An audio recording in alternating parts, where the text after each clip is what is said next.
हाँ पुत्रा, हाँ पिताजी, मुझे बचाओ। दोस्तों, पिछले भाग में हमने जाना था कि मृत्यु के बाद यमदूत पापी जीव को यमलोक की यात्रा पर ले जाते हैं और उसे वहां बहुत से कष्टों का सामना करना पड़ता है। लेकिन गरुड़ जी के मन में फिर से एक प्रश्न उठता है। गरुड़ जी बड़े ही विनम्र भाव से भगवान विष्णु से कहते हैं, हे केशव, आपने मुझे बताया कि मृत्यु के बाद पापी जीव यमलोक जाता है, लेकिन यमलोक के मार्ग को और विस्तार से बताइए। वहाँ कितना कष्ट पापी को सहना पड़ता है और पापी जीव उस मार्ग से किस प्रकार गुजरता है। कृपया मुझे इसका विस्तार से वर्णन कर सके। वहाँ अन्न भी नहीं होता जिससे वह अपनी भूख मिटा सके और पानी भी कहीं नजर नहीं आता जिससे वह अपनी प्यास बुझा सके। प्यास से तड़पता हुआ जीव बार बार चारों तरफ देखता है, लेकिन उसे पीने के लिए एक बूंद भी नहीं मिलती। उस यम मार्ग की गर्मी ऐसी होती है जैसे एक साथ 12 सूर्य तप रहे हो। भगवान विष्णु कहते हैं, लेकिन कष्ट सिर्फ इतना ही नहीं होता। भगवान विष्णु कहते हैं, कभी पापी जीव को बर्फ जैसी ठंडी हवा सताती है, तो कभी कांटों से भरे रास्ते उसके पैरों को चीर देते हैं। कभी विषधर सांप उसे डसते हैं, कभी भयंकर बिच्छू उसे बार बार डंक मारते हैं। कहीं उस पर सिंह और बाघ जैसे भयानक जानवर हमला करते हैं, तो कहीं उसे डरावने कुत्ते नोचते हैं।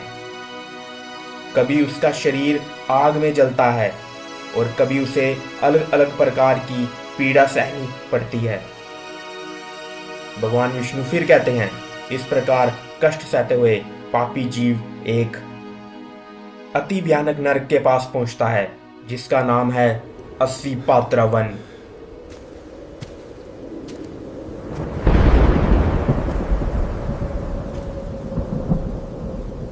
ये जंगल लगभग 2000 योजन यानी 16,000 किलोमीटर फैला हुआ है।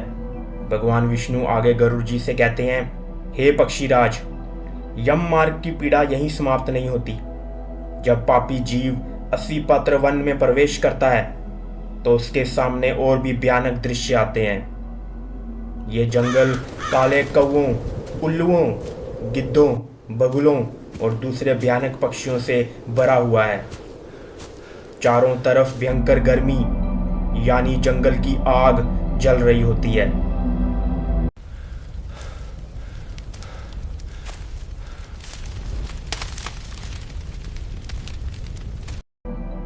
और इस वन के पेड़ों के पत्ते सामान्य पत्ते नहीं होते, बल्कि तलवार की धार की तरह तेज होते हैं। जैसे ही पापी जीव उन पेड़ों के बीच से गुजरता है, वो पत्ते उसके सूक्ष्म शरीर को बार बार चीरते रहते हैं।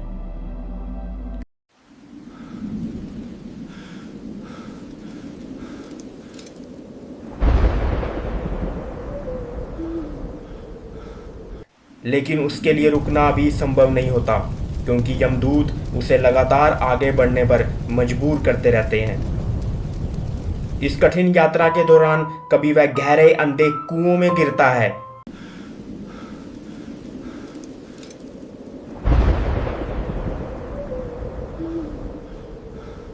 कभी ऊंचे और खतरनाक पहाड़ों से नीचे जा गिरता है।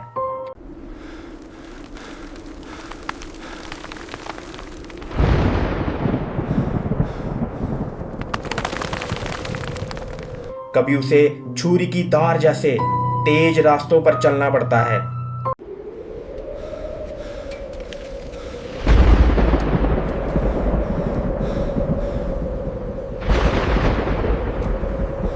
कभी वह इतने घने अंधेरे में पहुंच जाता है कि उसे कोई रास्ता ही दिखाई नहीं देता।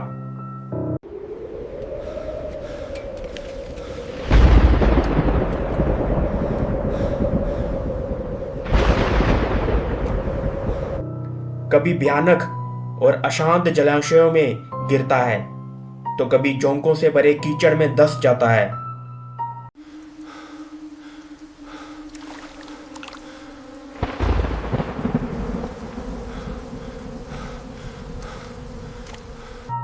और कई बार उसे जलते हुए कीचड़ के बीच से भी गुजरना पड़ता है।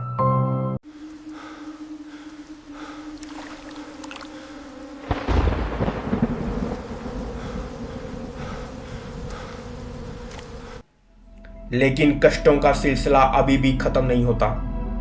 भगवान विष्णु जी बताते हैं, कभी उसके पैर तपती हुई रेत पर चलने को मजबूर होते हैं, कभी पिघले हुए तांबे जैसे गर्म रास्ते उसके सामने आ जाते हैं, कभी अंगारों के ढेर पर चलना पड़ता है तो कभी धधकते हुए कोयले से भरे मार्ग से गुजरना पड़ता है। कभी उसके ऊपर जलते अंगारों की वर्षा होती है।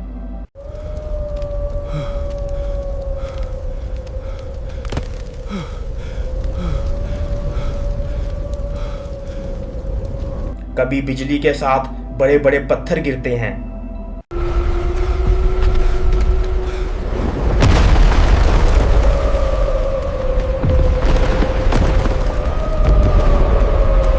कभी खून की वर्षा होती है।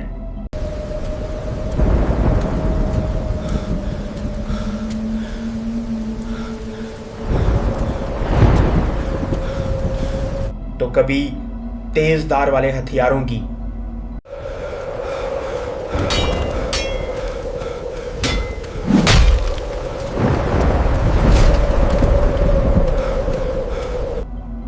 कभी उबलते हुए गर्म पानी की बूंदें उस पर गिरती हैं।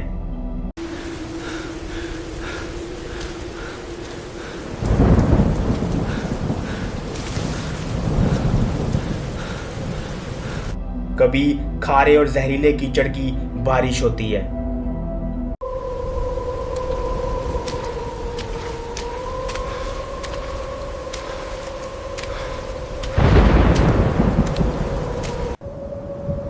कभी उसके सामने इतनी गहरी खाई आ जाती है कि उसका अंत ही दिखाई नहीं देता, और कभी अंधेरी गुफाओं के भीतर से गुजरना पड़ता है।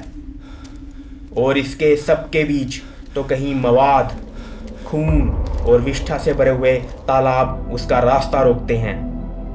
और फिर हे खग, इस प्रकार अनेक प्रकार की यातनाएं सहते हुए पापी जीव रोते चिल्लाते यम मार्ग पर आगे बढ़ता रहता है।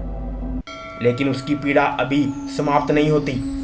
हर पापी को, बुरा कर्म करने वाले को अलग अलग तरीके से यमदूत खींच कर ले जाते हैं। किसी को रस्सी से बांधकर घसीटा जाता है, किसी को लोहे के अंकुश से खींचकर आगे बढ़ाया जाता है, कुछ पापियों की पीठ को तेज हथियारों से चीरते हुए ले जाया जाता है, कुछ को नाक में फंदा डालकर घसीटा जाता है। इतनी यातनाएं सहने के बाद पापी जीव के सामने यम मार्ग का सबसे भयानक दृश्य आता है। उस भयानक यात्रा के बीच पापी जीव के सामने आती है वैतरनी नदी।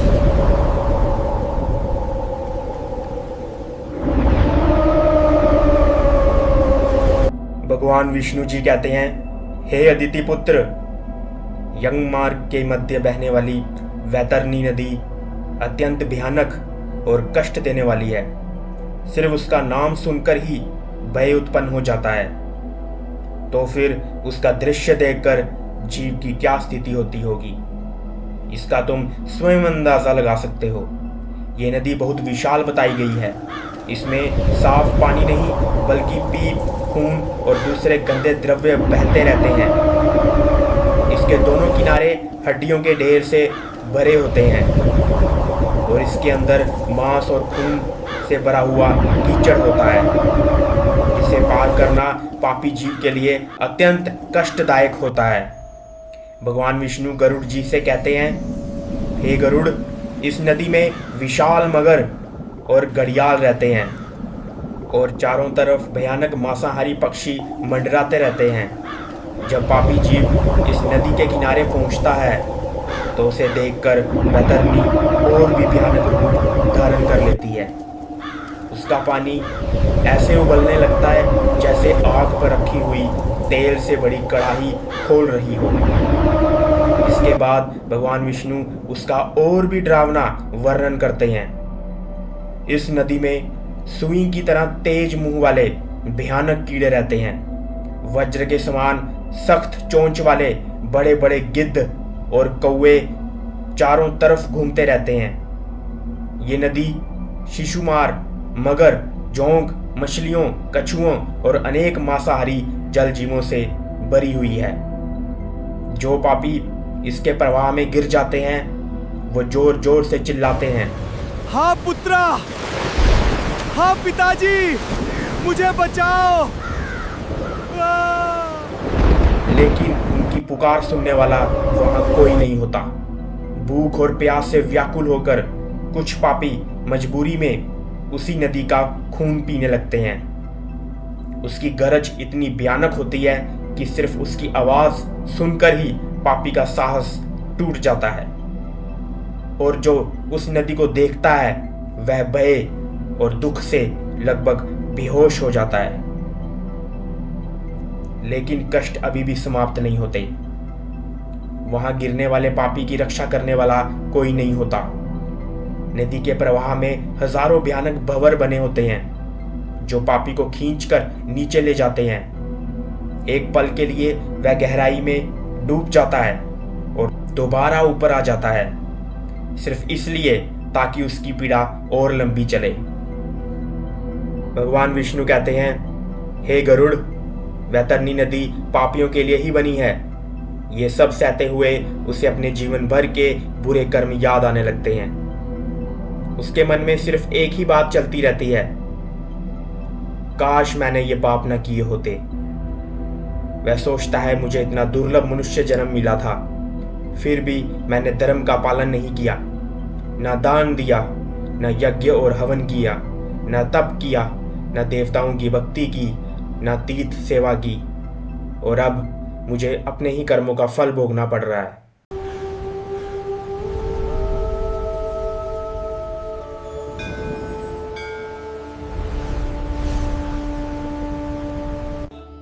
भगवान विष्णु कहते हैं, उस समय पापी जीव को अपनी हर छोटी बड़ी गलती याद आती है।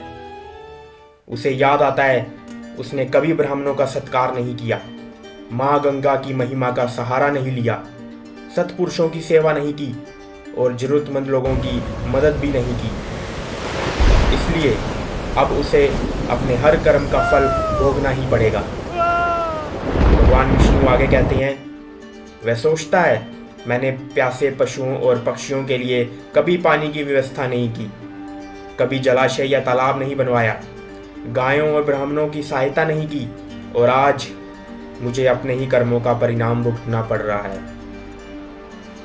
भगवान विष्णु गरुड़ जी से आगे कहते हैं, हे गरुड़, इस प्रकार अनेक कष्टों को सहते हुए पापी जीव लगातार रोता रहता है। उसे बार बार अपना मनुष्य जन्म याद आता है। वह पछताते हुए कहता है, मेरा वह अनमोल मनुष्य जीवन कहाँ चला गया। काश मैंने उस जीवन का सही उपयोग किया होता, लेकिन अब पछताने के अलावा उसके पास कुछ भी नहीं बचा। भगवान विष्णु कहते हैं, इसी तरह रोता चिल्लाता और अपने बुरे कर्मों को याद करता हुआ पापी जीव 17 दिन तक ये मार्ग पर चलता रहता है। मैंने जीवन में नित्य दान नहीं किया, गायों की सेवा और उनके भरण पोषण का ध्यान नहीं रखा, मैंने वेदों और शास्त्रों की बातों को महत्व नहीं दिया, पुराणों का श्रवण नहीं किया, विद्वान और धर्मात्मा लोगों का सम्मान नहीं किया, और अब मुझे अपने ही कर्मों का फल भोगना पड़ रहा है।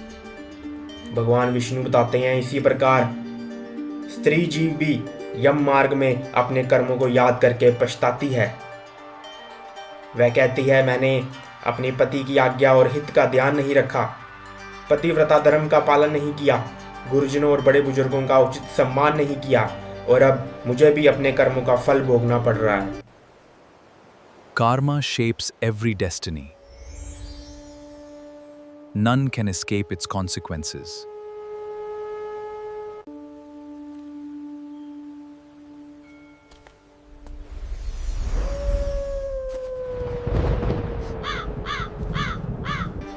भगवान विष्णु जी कहते हैं, जो स्त्री धर्म के मार्ग पर नहीं चलती, पति की मृत्यु के बाद भी मर्यादा का पालन नहीं करती और संयम का जीवन नहीं जीती, वह भी अपने कर्मों के अनुसार फल प्राप्त करती है। ग्रंथ में यह भी बताया गया है कि जो व्यक्ति धर्म के नियमों को, व्रतों और सत्कर्मों को नजरअंदाज करता है, उसे भी अपने कर्मों के अनुसार दुखों का सामना करना पड़ता है। इसलिए हे गरुड़, इस संसार में किया गया हर कर्म, चाहे अच्छा हो या बुरा, उसका फल अवश्य मिलता है। और इसी नियम के अनुसार पापी जीव यम मार्ग की यातनाएं भोगता हुआ 18वें दिन सौम्यपुर की सीमा में प्रवेश करता है। दोस्तों, आज हमने जाना कि गरुड़ पुराण के अनुसार यम मार्ग की यह यात्रा सिर्फ शारीरिक पीड़ा ही नहीं, बल्कि अपने जीवन भर के कर्मों पर गहरे पछतावे की भी यात्रा है। और इसी कठिन यात्रा के बाद पापी जीव पहली बार सौम्यपुर पहुंचता है। लेकिन सौम्यपुर के बाद उसके सामने एक नहीं बल्कि कुल 16 नगर आते हैं। हर नगर का अपना अलग स्वरूप है और हर पड़ाव पर पापी जीव को अपने कर्मों के अनुसार नए कष्टों का सामना करना पड़ता है।